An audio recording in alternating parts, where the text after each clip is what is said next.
کا نام سنتے ہی ذہن میں ایک پراسرار رومانوی اور تیومالائی مقام کا تصور آ جاتا ہے۔ بہت سے لوگوں کا تو خیال ہے کہ یہ کوئی جغرافیائی مقام نہیں بلکہ کوئی داستانوی شہر ہے جو کہیں صحرائے اعظم میں تھا اور صرف افسانوی سفرناموں کی زینت تھا۔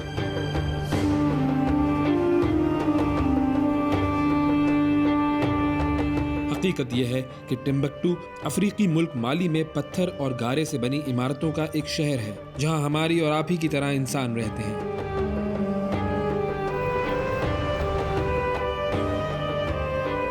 1280 سے 1337 تک منسا موسا ٹمبکٹو کا راجا تھا۔ منسا موسا اتنا دولت مند تھا کہ جتنا کوئی اندازہ لگا سکتا ہے۔ ایک اندازے کے مطابق اس کے پاس 4 لاکھ ملین امریکی ڈالر کے برابر دولت تھی۔ ایمیزون کے مالک جیف بیزوس اس وقت دنیا کے امیر ترین شخص ہیں۔ ان کے پاس 1,06,000 ملین امریکی ڈالر دولت ہے۔ منسا موسا کے پاس اس سے کہیں زیادہ دولت تھی۔ منسا موسا کو تاریخ میں اب تک کا امیر ترین شخص مانا جاتا ہے۔ منسا موسا کی زندگی سے متعلق جو دلچسپ داستان ہے وہ ان کا مکہ کا سفر ہے۔ یہ 1324 کی بات ہے۔ قصہ یہ ہے کہ اس کے سفر میں 60,000 افراد شامل تھے۔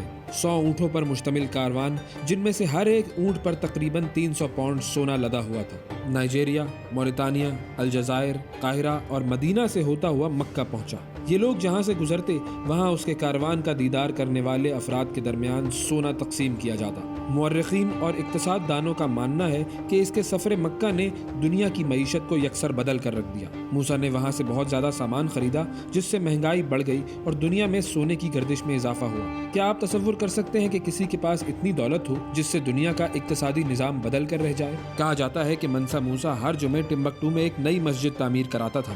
اسی کے دور میں مشہور سنکور یونیورسٹی کا قیام عمل میں آیا۔ اگلے کئی 100 سالوں تک یہ شہر اسلامی تمدن اور ادب کا مرکز رہا۔ ساؤتھ افریقہ اور مالی کے پروجیکٹس پر کام کرنے والے کیپ ٹاؤن یونیورسٹی کے ڈاکٹر شمال جیفی اس زمانے کی کچھ نادر تحریروں کے بارے میں کہتے ہیں کہ لوگ مجھ سے پوچھتے ہیں کہ کیا یہ تحریریں عرب اسکالرز کا کام ہے، لیکن نہیں، یہ افریقیوں کا کام ہے۔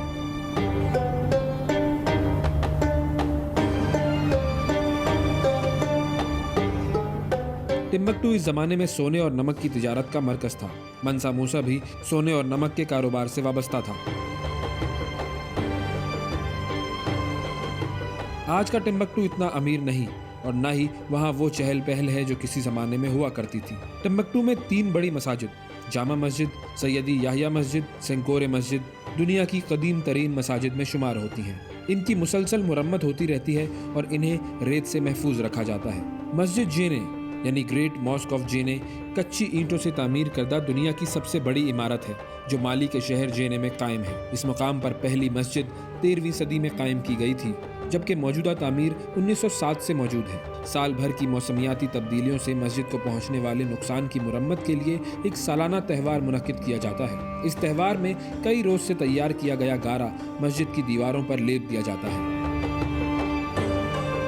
مسجد جینے کو افریقہ کے مشہور ترین مقامات میں سے ایک سمجھا جاتا ہے۔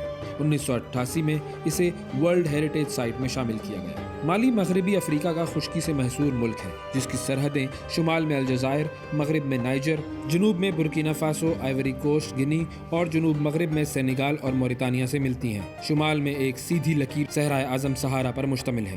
اس کا کل رقبہ 4,78,841 مربع کلومیٹر ہے۔ مالی 68 سال تک فرانس کی کالونی رہا اور 1960 میں آزادی حاصل کی۔ مالی کی سرکاری زبان فرانسیسی ہے۔ اس کے علاوہ مالی اور دوسری 40 زبانیں بھی یہاں بولی جاتی ہیں۔ مالی کی کل آبادی 20 کروڑ 16 لاکھ نفوس پر مشتمل ہے۔